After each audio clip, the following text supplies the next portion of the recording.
अस्सलाम वालेकुम नाज़रीन। आज सुबह हमने एक वीडियो अपलोड की थी जिसमें हमने डिस्कस किया था कि कल बच्चों को यूनिफॉर्म लगानी है कि नहीं। इसमें हमने जो GNVAR हैं, जो प्रेसिडेंट हैं प्राइवेट स्कूल्स एसोसिएशन के, उनसे हमने बात की, वो हमने आप तक पहुंचाई। लेकिन उसके बाद लगातार से मुझे मैसेजें आ रही हैं पेरेंट्स की तरफ से। वो कह रहे हैं कि आप एक बहुत इंपॉर्टेंट इशू जो है उस पर बात करना भूल गए। और हालांकि मेरे दिमाग में भी था वो, लेकिन सच में मैं भूल गया उस बात को उठाना। लेकिन अब इस वक्त इस वीडियो में उस बात को उठा रहा हूँ, और वो है ट्रांसपोर्ट का मसला।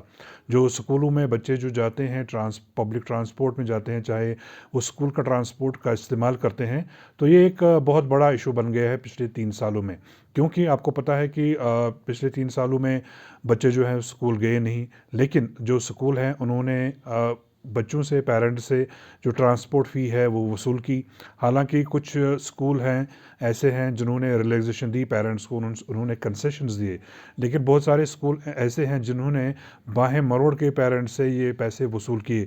आज सुबह ही मैं एक पेरेंट्स से मिला जो ऑलमोस्ट उसकी आंखों में आंसू थे, क्योंकि स्कूल ने उसको कहा है कि आपको पिछले 3 साल का जो ट्रांसपोर्ट चार्जेस है वो यकमुश्त भरना है। वो ये मुझे बता रही थी कि अब वो स्कूल की ट्यूशन फ़ीस भरे कि वो ट्रांसपोर्ट की फ़ीस भरे, क्योंकि इतने वसाइल नहीं हैं। तो ये एक बहुत इम्पोर्टेंट इशू है। और दूसरा बड़ा मसला जो है वो ये है कि जो स्कूलों के साथ वैन्स चलती हैं, हालांकि स्कूलों का इनके साथ कोई लेना देना नहीं होता, लेकिन ये वैन सर्विसेज जो हैं ये इंडिपेंडेंटली ऑपरेट करती हैं और इन पे किसी का कंट्रोल नहीं है। हम ये नहीं कह रहे हैं कि सारे वैन वाले जो हैं वो पेरेंट्स से ज़्यादा पैसे वसूल करते हैं, क्योंकि इनके भी घर हैं, पेट्रोल 100 रुपये लीटर है, और उस पे इनके अपने खर्चेज़ हैं, मेंटेनेंस का ख़र्चा है। लेकिन बहुत जगहों से ये शिकायतें आ रही हैं कि जो वैन वाले हैं, जो जो बच्चों को स्कूल ले जाते हैं, वो मनमानी फ़ीस जो है, वो मनमानी पैसा जो है वसूल करते हैं, क्योंकि इसको कोई रेगुलेट नहीं करता। इनकी अपनी एसोसिएशन है, वो डिसाइड करती है कि कौन से रूट पे किस जगह से स्कूल तक कितना पैसा लेना है पेरेंट्स से। न तो इस पे RTO का कंट्रोल है, न तो स्कूल का कंट्रोल है, न तो ट्रैफिक पुलिस का कंट्रोल है। जो मेरे पास रिक्वेस्टें आई हैं पेरेंट्स से, वो ये कह रहे हैं कि इसको रेगुलेट करने की बहुत ज़रूरत है, चाहे वो ट्रैफिक पुलिस करे, चाहे RTO करें, या एसोसिएशन जो है इनकी वैन वालों की, चाहे वो खुद से करें। इनको पेरेंट्स के साथ बैठना होगा और ये डिसाइड करना होगा, मुतफ़िक़ा तौर पे ये डिसाइड करना होगा कि एक रीज़नेबल रेट क्या हो सकती है किसी पर्टिकुलर रूट पे। जैसे मैंने कहा कि इन लोगों को भी, ये इन्होंने भी पिछले 3 साल में बहुत सफ़र किया है, और बहुत सारे जो वैन वाले हैं उनका घर इसी पे चलता है। वो बच्चों को लाते ले जाते हैं, और पिछले हमने कुछ सालों में देखा कि पेट्रोल की कीमतें जो हैं वो कितनी तेज़ी से बढ़ गई हैं, और इनका घर परिवार भी चलना चाहिए, और दूसरी तरफ जो पेरेंट्स हैं, जो बच्चे हैं, वो भी सफ़र नहीं करनी चाहिए, उन पे भी जुल्म नहीं होना चाहिए। तो इस चीज़ को रेगुलेट करने की ज़रूरत है। और बहुत इंपॉर्टेंट इशू जो है, जिस पे परसों जो SP ट्रैफिक हैं श्रीनगर के, मुज़फ़्फ़र शाह साहब, उन्होंने परसों एक एडवाइजरी जारी की थी पेरेंट्स के लिए और बच्चों के लिए, जिसमें उन्होंने बताया था कि क्या करना है, क्या नहीं करना है। और उसमें बहुत इंपॉर्टेंट एक चीज़ ये है कि पेरेंट्स से कहा गया है कि वो सबसे पहले वो ड्राइवर को देखें कि क्या वो 5 साल का एक्सपीरियंस है उसके पास कि नहीं, क्योंकि आप अपने बच्चे उसके हवाले करते हैं, क्या वो ज़िम्मेदार शख्स है कि नहीं है, क्या वो एक्सपर्ट है वैन चलाने में। क्योंकि वैन चलाना वैसे भी मुश्किल होता है, क्योंकि उसके आगे कोई बोनेट वगैरह नहीं होता।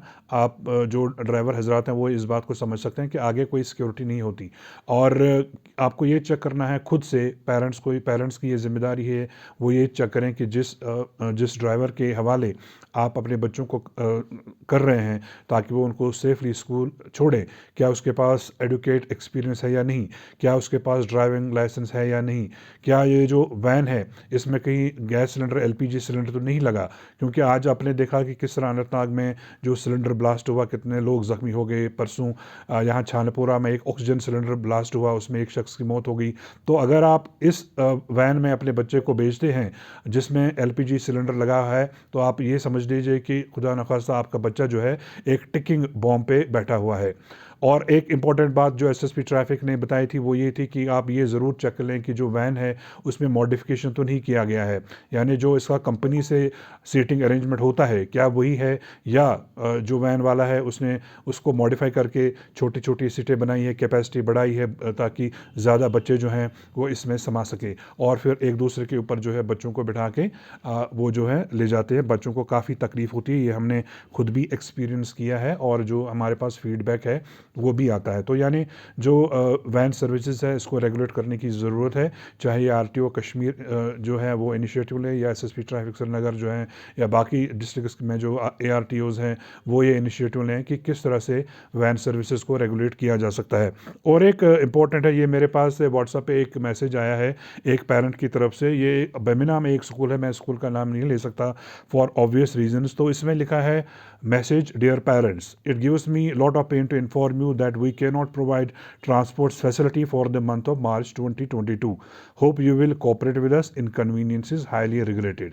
आप मुझे ये बताइए कि कल से बच्चों को स्कूल जाना है और आज या कल उनको ये मैसेज आया है, तो वो आप क्या अरेंजमेंट करेंगे अपने बच्चों के लिए, कहाँ से कैसे वो बच्चों को छोड़ पाएंगे, जो वर्किंग क्लास है वो कैसे टाइम निकालेगा अपने बच्चों को पिक एंड ड्रॉप करने के लिए, क्योंकि टाइमिंग जो है वो क्लैश होती है।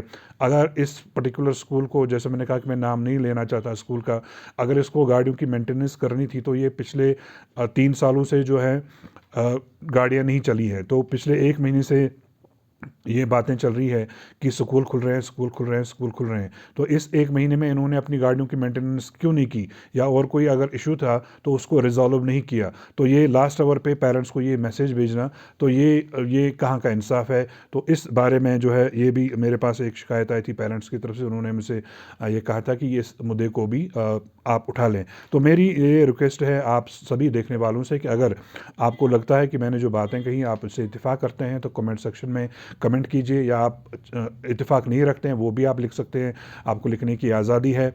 और अगर आप चाहते हैं कि कोई बात मुझसे छूट गई है या और कोई इंपॉर्टेंट इशू है जो आप चाहते हैं कि मुझे उठाना चाहिए, तो प्लीज़ मैं रिक्वेस्ट करूँगा कि वो भी आप कमेंट में लिखिए, और इस वीडियो को ज़्यादा से ज़्यादा शेयर कीजिए ताकि ज़्यादा से ज़्यादा लोगों तक हमारी बात पहुँचे और जो है हमें हौसला मिले ऐसे मुद्दे उठाने का। अल्लाह निगहबान।